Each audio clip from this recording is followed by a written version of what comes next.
খাবে না খাও খাবে না রে খাবে না হা করে না হা করবে না আসসালামু আলাইকুম বন্ধুরা সবাই কেমন আছেন যে যে কেমন সুস্থ আছেন আল্লাহ তাআলার অশেষ রহমতে আলহামদুলিল্লাহ আমরাও ভালো আছি তো প্রতিদিনের মতো আবারও নিয়ে আসলাম নতুন একটি ব্লগ দেখতে পাচ্ছেন সকাল এখন বাজে 11টা কালকে হলো ছেলে যে মরিচ ছিল কাঁচা মরিচ তো এগুলি কালকে আর বাসি নাই আজকে হলো বাসতেছি ভাবলাম কাঁচা মরিচের বোটাকে ফালাই একটু এই যে আমি এই বক্সটার ভিতরে কাঁচা চামরিচ আর কি গোটা ফালাইয়া রেখা দিই তাহলে ভালো থাকে হ্যাঁ পচে না তাহলে ও যেতে না ডালো মাছ না রান্না করতে পারলাম না আর আগে হইলো আমি যে পলিথিন কাগজের কুইতাম আর কি কাঁচামরিচ বাইসা পয়সা যেত না আর এখন এই যে বক্সটা ফোন দাঁড়াও এই বক্সটা ফোন একটা মরিচ পচে না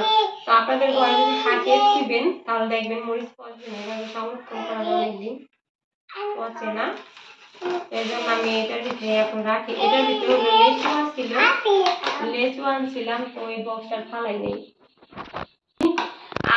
আঙুর ফল আনছিলাম লেচু না তো এবছর লেচু বাইরে গেছে এখন তো আনি নাই তো আনবো ইনশাআল্লাহ সেদিনকার দোকান দেখাইছি কাছারি ঘাট জিজ্ঞেস করছি কত করে আয়সা করছি কলা রুটি মিষ্টি দই এগুলো আনছি তার জন্য এত কিছু একসাথে নেওয়ার দরকার নেই নতুন ফল যেহেতু বাইরে হয়েছে খাওয়া যাবে মাঝখানে তো থাকবেই তাই না মাঝখানে থাকবো মাঝখানে থাকে কিনা জানি না থাকতেও পারে কিন্তু লেচু গাছটা আমার জন্যই মারা গেছে আমার আব্বু হলে উঠাইছিল আমার এই যে কেচিং দেওয়ার জন্য পরে সময় তো উঠাই আমার আব্বুরা লাগাইতে চাইছিল কিন্তু আমি কই থাক এখন লাগানো লাগবে না অন্য জায়গায় সেট করে লাগাবো কিন্তু আর লাগানো হয় নাই গাছটা হলো মারা গেছে আবার লেচু গাছ বিসি থেকে উঠতেছে ওইটাকে আমি যত্ন করতেছি যদি উঠে তাই তো ভালোই মাশাআল্লাহ চিন্তা ভাবনা আছে লেচু গাছ কিনাই না লাগানো কিন্তু অনেক বাড়িতে দেখি লেচু গাছ কিনাই না লাগাইতেছে কিন্তু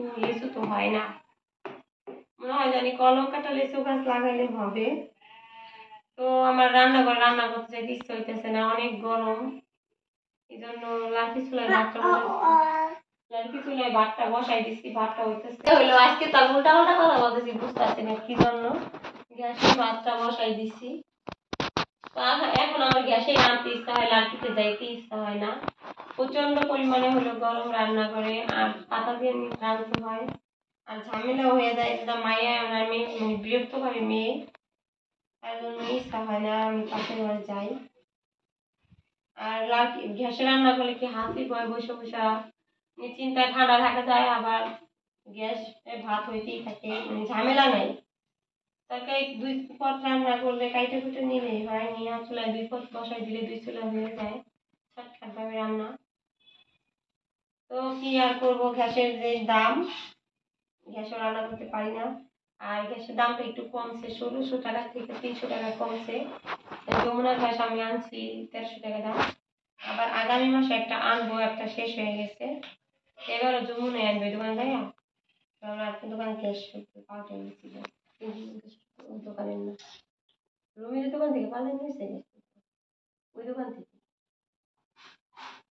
তাহলে দোকান যাই খুব আপনার দোকান থেকে আমরা গ্যাসের বোতল পাল্টাইছি যমুনা আমি যমুনাই দেব সামনে মাসে আমাদের কয় মিনিট হয়েছে তো বেশি কথা আর বলবো না অনেক কথাই বললাম আর ভিডিও বড় হয়ে যেতেছে সবাই ভালো থাকবেন সুস্থ থাকবেন আর আমাদের জন্য সবাই দোয়া করবেন আর লাইক কমেন্ট শেয়ার করবেন সাবস্ক্রাইব করবেন আর আমার পাশে থাকবেন সবসময় আমাকে বেশি বেশি সাপোর্ট করবেন এই পর্যন্তই সবাই ভালো থাকবেন সুস্থ আল্লাহু আলাইকুম আজকে রান্না করতেছি পাঁচ মিশালি শাক বা লেটা পেটা যে যে যা বলে তো 400 সিঁড়ি তুলে আনছে সে বলতেছে তো আমি রান্না করবো না তুমি রান্না করো তো আমি রান্না করতেছি দেখেন আমি ভাবছিলাম আজকে পুঁই শাক রান্না করবো তো সে নিয়ে আসার পরে হলো ভাবলাম পুঁই শাক দিয়ে সব কটি শাক মিলে একসাথে রান্না করবো রান্না করতেছি হলো রান্না করবো যে বুড়িটা সিদ্ধ করে ভুনা করবো আর এদিকে রান্না করছি আলু ভাজি তো মেয়ের জন্য একটা ডিম সিদ্ধ করবো মাছ খাইতেছি না কদিন যাবো কদিন পরে হলো মাছটা খাবো দেখতে পাচ্ছেন শাকটা হলো সিদ্ধ হয়েছে, তার জন্য আমি এইভাবে ডাল ঘুটুনি দিয়ে আর কি গালিয়ে নিতেছি শাকটা, তাহলে ভালো হয়, নয়তো আস্তে আস্তে থেকে যায়, খেতে সেটা ভালো লাগে না। জানেন তো লেটা পেটা শাক লেটা পেটা ভাবে মানে না গালিয়ে নিলে ভালো লাগে না বেশি একটা। তো এদিকে ও মজার তো কার সাথে যেন কথা বলতেছে।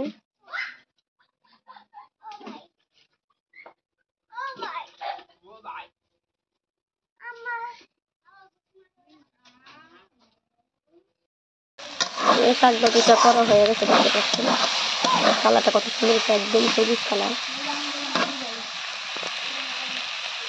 শাক ভাজিটাও মজা হয়েছে অনেক খেতে।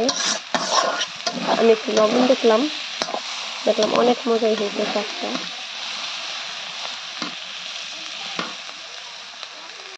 বুটের ডালটা নিয়েছি, একটু সিদ্ধ করে নিচ্ছি আর একটু গালাইয়া নিচ্ছি, দেখতে পাচ্ছেন পোতা যাচ্ছে হালকা করে। এদিকে হলো মশলাটা কষাচ্ছি। অনেকেরই দেখছি এভাবে আস্ত ডাল রান্না করে খায়, তো ভালোই লাগে বলে না। তো আমি আজকে ভাবলাম আমি এভাবে রান্না করে দেখছি কেমন লাগে। তো এখন তেজপাতা, গরম মশলা, দারচিনিরা সবই দিয়ে দিচ্ছি, মানে গোস রান্না যেভাবে করে সেভাবেই, মানে গোস নয় ডাল, গোসে যে যে মশলা দেয় এখানে সেই মশলা আমি দিয়ে দিচ্ছি।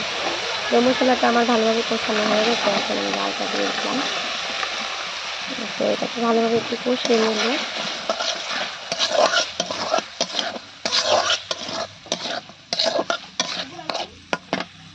দেখতে পাচ্ছেন কষানো হয়ে গেছে, এখন আমি ঝোল দিয়ে দিছি। তো ভালোভাবে একটু জাল দিয়ে নিই, তাহলে হয়ে যাবে রান্না করা।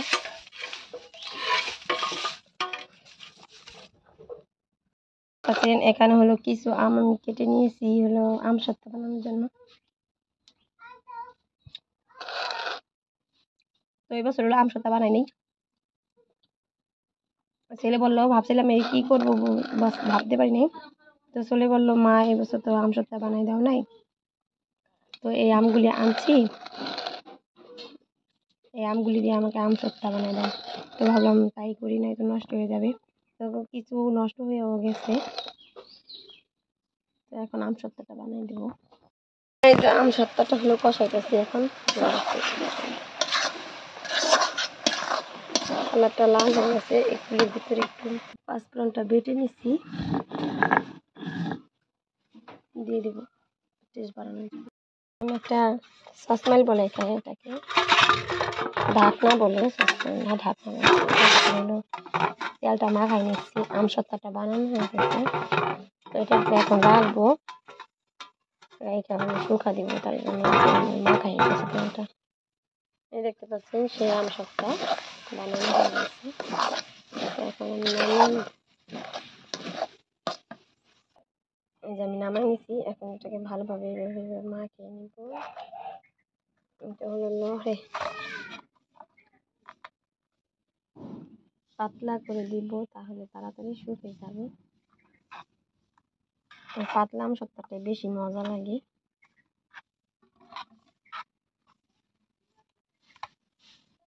দেখতে পাচ্ছেন দুইটাইতে হলো আম সত্ত্বটা দিয়ে দিছি।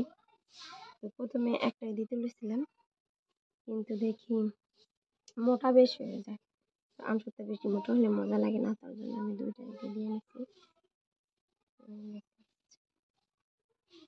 তো বড়ি রাখতে নিয়েছি, তেঁতুল আর বড়ি একসাথে মিক্স করে।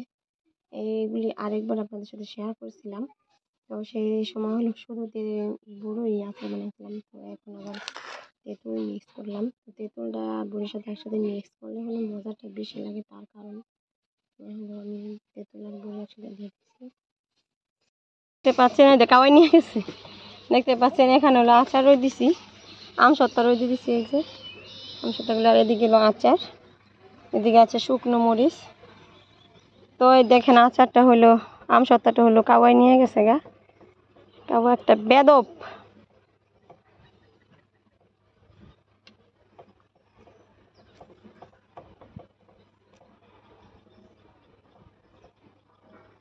তো আজকে কি রান্না করছি তো আপনাদের সাথে শেয়ার করি। দেখেন ডাল রান্না করছি, বুটের ডাল। তো গোস ফেল ডাল যে রান্না করছি, এই ডালটার গোস ফেল হয়ে গেছে, অনেক মজা হয়েছে। আর এখানে আলু ভাজি আছে, আর এই যে দেখতে পাচ্ছেন পাঁচ মিশালি শাক। দুই ছেলে হলো ভাত খেয়েছে, মেয়ে খায়নি, মেয়ের জন্য হলো স্পেশাল খানা বেগুন ভাজা আর একটা ডিম সিদ্ধ করে রেখেছি। তো মেয়ে তো আর শাক পাতা দিয়ে ভাত খেতে পারে না, তার জন্য তার এই হলো ভাতটা, যে ভাত। তো আমি হলো এখন ভাত খাবো, সঙ্গে থাকবেন, ভালো সবাই দেখবেন ভিডিওটি ভালো লাগবে। যেখানে হলো একটি বাচ্চা পেয়ে আনছি, মানে বাসায়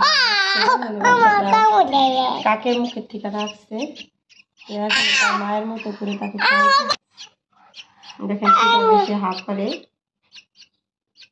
খালি খেতে চায়।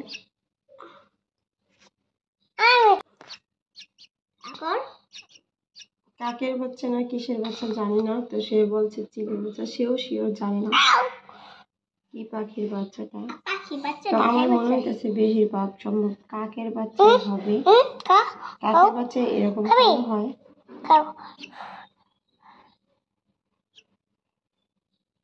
তো এই বাচ্চাটাকে আরো 2টি বাচ্চা হলো খাওয়াই দিতে বসেছে, সেই 2টি বাচ্চা যে দেখেন ভালো শোনা, 2টি বাচ্চা হলো আরেক বাচ্চাকে খাওয়াই দিতেছে। বলে কি দিস না, মুজে যাবো, শুতো না।